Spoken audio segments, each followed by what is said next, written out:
Selamat pagi Pak, selamat pagi teman-teman. Pada kesempatan kali ini, izinkan kami dari kelompok Hanek mempresentasikan mengenai Information System in Global Business Today. Pada kelompok ini terdiri dari Clemenlita, NIM 177, Clemens Alkadio Kara 182, Reza Diastuti 189, dan saya sendiri Petrus Reis Hermata 202, Reski Rajak Guguk 204, dan Dimas Afajati Prasetya dengan NIM 207. Yang pertama, dalam materi kali ini, kelompok kami mengambil kasus di Finlandia, yaitu Finlandia Ponse, yang dimana perusahaan ini berkembang dan dalam industri kayu ya. Nah, kenapa? Pertanyaannya tuh mengapa Finlandia Ponse dapat menjadi salah satu perusahaan terbesar dalam industri kayu di dunia ini?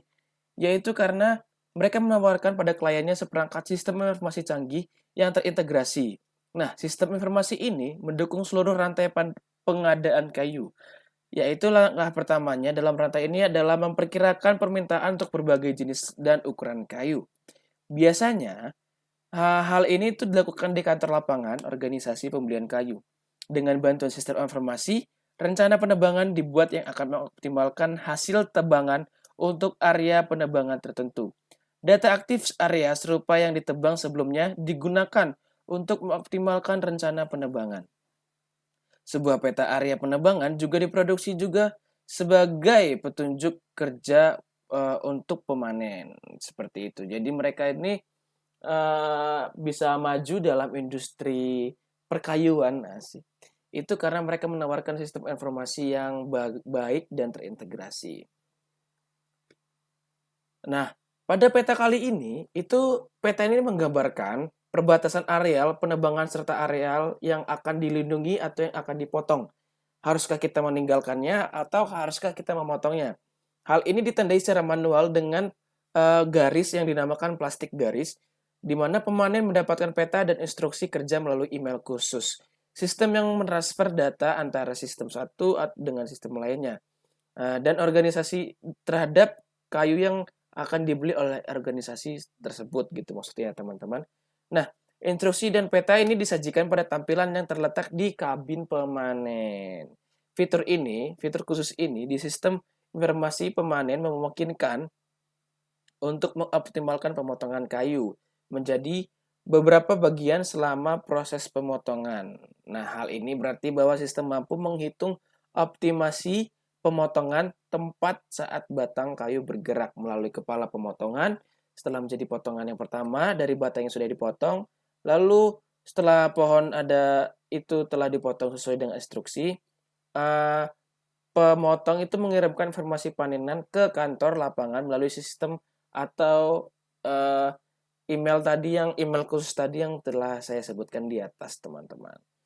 Nah, biasanya potongan itu beraneka ragam. Biasanya itu 10 jenis kayu yang dipotong dari 5 pohon berbeda gitu ya. Nah, Ponse ini teman-teman memiliki sistem informasi yang kooperatif yang berfungsi dengan baik, terhubung eh, bersama dengan berbagai pihak produksi, pihak pengadaan kayu, rantai pasokan, seperti pemilik hutan, organisasi pembeli, dan juga operator mesin, serta pabrik yang menggunakan kayu tersebut. Nah, sistem ini menguntungkan semua pihak, teman-teman. Beberapa dari sistem informasi yang disediakan oleh Ponse ini itu terintegral dari mesin sampai dengan produk yang dijual gitu ya. Informasi ini mengalir di antara pihak-pihak ini secara otomatis. Jadi udah alur alur birokrasinya itu dalam istilahnya dalam dunia struktural gitu, itu sudah terintegrasi secara otomatis gitu ya teman-teman.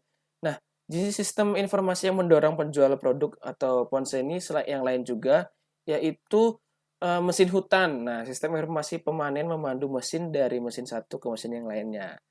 Seperti itu, teman-teman. Nah, perusahaan yang memiliki mesin hutan dapat memantau mesin tersebut, pemanfaatannya, distribusinya, dan lain-lain. Selanjutnya itu bagaimana sistem informasi dapat berubah.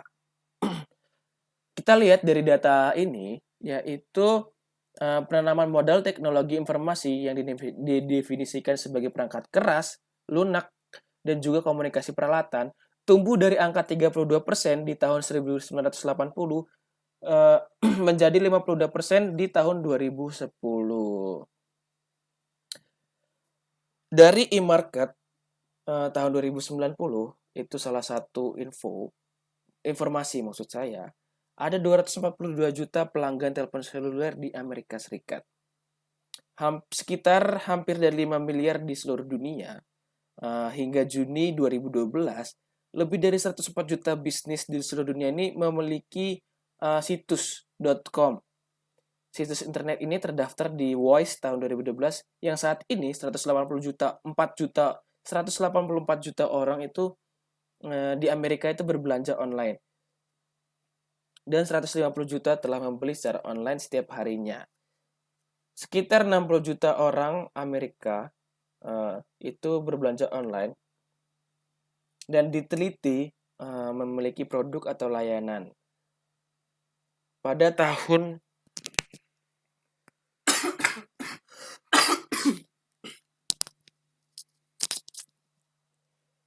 Maaf tadi ada gangguan teman-teman. Jadi